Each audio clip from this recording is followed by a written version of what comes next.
ভারতীয় নৌবাহিনীর বহর সম্প্রসারণ এখন দ্রুত গতিতে এগোচ্ছে। সম্প্রতি আইএনএস মহেন্দ্রগিরি, আইএনএস দুনাগিরি হস্তান্তর এবং আইএনএস তারাগিরির কমিশনিং প্রমাণ করে যে নৌবাহিনী এখন মাল্টি রোল প্রস্তুতি, ব্লু ওয়াটার অপারেশন এবং সমগ্র ভারত মহাসাগর জুড়ে দীর্ঘস্থায়ী উপস্থিতির দিকে এগোচ্ছে।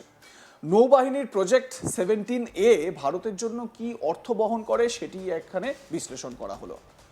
চীন এবং পাকিস্তান যখন এই অঞ্চলে তাদের সামুদ্রিক ক্ষমতা বাড়াচ্ছে, তখন ভারতীয় নৌবাহিনীও দ্রুত নিজেদের শক্তি বৃদ্ধি করছে। সম্প্রতি নৌবাহিনী আইএনএস মহেন্দ্রগিরি গ্রহণ করেছে, যা একটি নতুন নীলগিরি শ্রেণী স্টেলথ ফ্রিগেট। এই যুদ্ধজাহাজটি নৌবাহিনীতে অন্তর্ভুক্ত হলে এর বহুমুখী মিশন পরিচালনার ক্ষমতা আরও বাড়বে।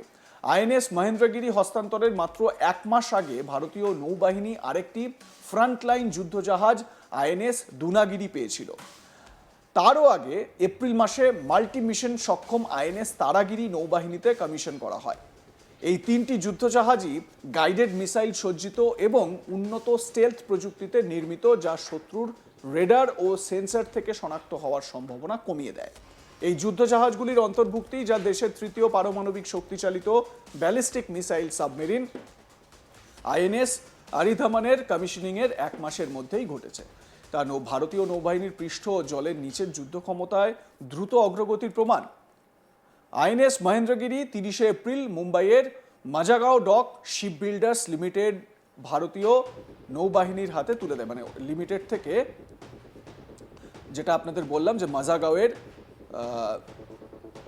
শিপ বিল্ডার্স লিমিটেডের তরফ থেকে ভারতীয় নৌবাহিনীকে এটা দেওয়া হয়। অন্যদিকে আইএনএস দুনাগিরি 30 মার্চ কলকাতার garden reach ship builders and Engineers লিমিটেডে হস্তান্তর করা হয়।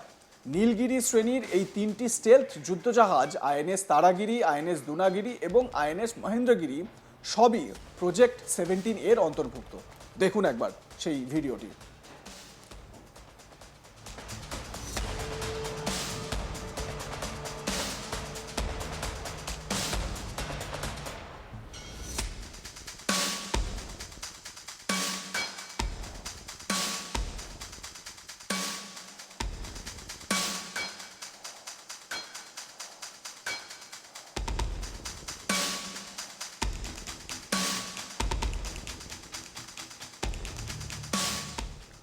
সহজ ভাষায় বলতে গেলে প্রজেক্ট 17A হলো 7টি স্টেলথ গাইডেড মিসাইল ফ্রিগেট নির্মাণ ও মোতায়েনের একটি প্রকল্প, যা শিবালিক শ্রেণীর প্রজেক্ট 17 উত্তরসূরি হিসেবে তৈরি করা হয়েছে।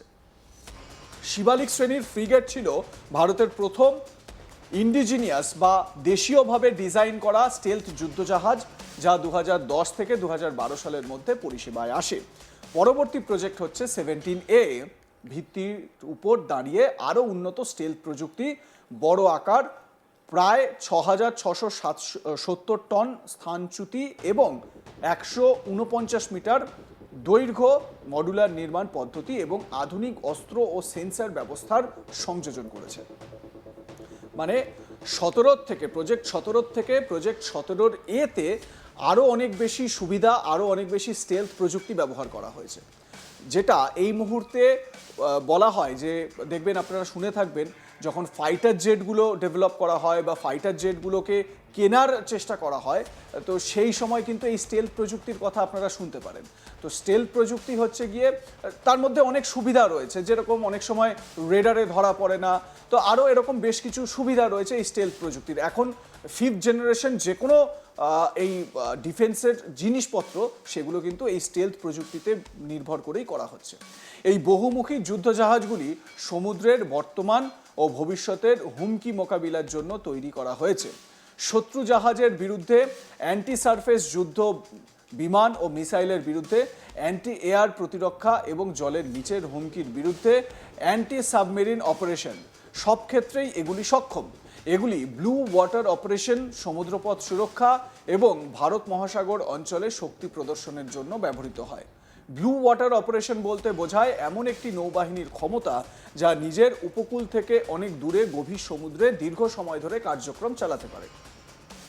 আইএনএস মহেন্দ্রগিরির বিশেষত্বের দিকে তাকালে দেখা যায় এটি নীলগিরি শ্রেণীর ষষ্ঠ জাহাজ এবং মুম্বাইয়ের মাজাগাঁও ডক শিপ বিল্ডার্স লিমিটেডের নির্মিত চতুর্থ জাহাজ। এই প্রকল্পের প্রায় ৭৫% উপাদান দেশীয়, যা ভারতীয় নৌবাহিনীর ওয়ারশিপ ডিজাইন ব্যুরো দ্বারা নকশা করা হয়েছে। আইএনএস মহেন্দ্রগিরি দেখিয়ে দেয় যে ভারত এখন উন্নত যুদ্ধজাহাজ দেশেই নির্মাণ করার সক্ষমতা অর্জন করেছে। বর্তমানে ভারতীয় নৌবাহিনীর বহরে দেশীয়ভাবে নির্মিত জাহাজের সংখ্যা দ্রুত বাড়ছে এবং তা ১০০-র কাছাকাছি পৌঁছাচ্ছে।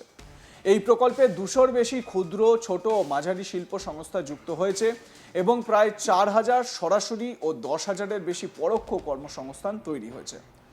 আইএনএস মহেন্দ্রগিরি শুধু স্টেলথ নয়, শক্তিশালী অস্ত্র, স্বয়ংক্রিয় ব্যবস্থা, উন্নত টিকে থাকার বা সার্ভাইভাল ক্ষমতা নিয়ে তৈরি। আইএনএস দুনাগিরিও সমানভাবে গুরুত্বপূর্ণ। এটি নীলগিরি শ্রেণীর পঞ্চম জাহাজ এবং কলকাতার garden reach ship builders and ইঞ্জিনিয়ার্সের নির্মিত দ্বিতীয় জাহাজ। এটি পুরনো লিয়ান্ডার শ্রেণীর আইএনএস দুনাগিরির আধুনিক সংস্করণ, যা ১৯৭৭ থেকে ২০১০ পর্যন্ত পরিষেবায় ছিল, মানে কমিশন ছিল আর কি। নতুন দুনাগিরিতে রয়েছে BrahMos missile, MF STAR radar, MRSAM air defence system, 76 মিমি গান, ক্লোজ ইন অস্ত্র ব্যবস্থা এবং সাবমেরিন বিরোধী রকেট ও টর্পেডো। এতে হ্যাল, হিন্দুস্তান এরোনটিক লিমিটেড, ধ্রুব বা সি কিংয়ের মতো দুটি হেলিকপ্টারও মোতায়েন করা যায়। এই যুদ্ধজাহাজগুলিতে ব্যবহৃত কোডগ প্রপালশন প্রযুক্তি জাহাজকে প্রয়োজন অনুযায়ী ডিজেল ইঞ্জিন ও গ্যাস টারবাইনের মধ্যে পরিবর্তন করতে সাহায্য করে। এর ফলে দীর্ঘ দূরত্বে কম জ্বালানি খরচে চলা এবং প্রয়োজনে দ্রুতগতি অর্জন দুটি সমানভাবে সম্ভব হয়। স্টেলথ ক্ষমতা অর্জনের জন্য এই জাহাজগুলিতে কম রেডার ক্রস সেকশন, বিশেষ আবরণ, কম অ্যান্টেনা, উন্নত এক্সস্ট সিস্টেম এবং শব্দ কমানোর প্রযুক্তি ব্যবহার করা হয়েছে। এর ফলে এগুলি শত্রুর নজরে পড়া কঠিন হয়। অস্ত্র ও সেন্সর ব্যবস্থার আধুনিকীকরণ, স্বয়ংক্রিয় নিয়ন্ত্রণ ব্যবস্থা এবং উন্নত নকশা এই জাহাজগুলিতে আরও কার্যকর ও টেকসই করে তুলেছে।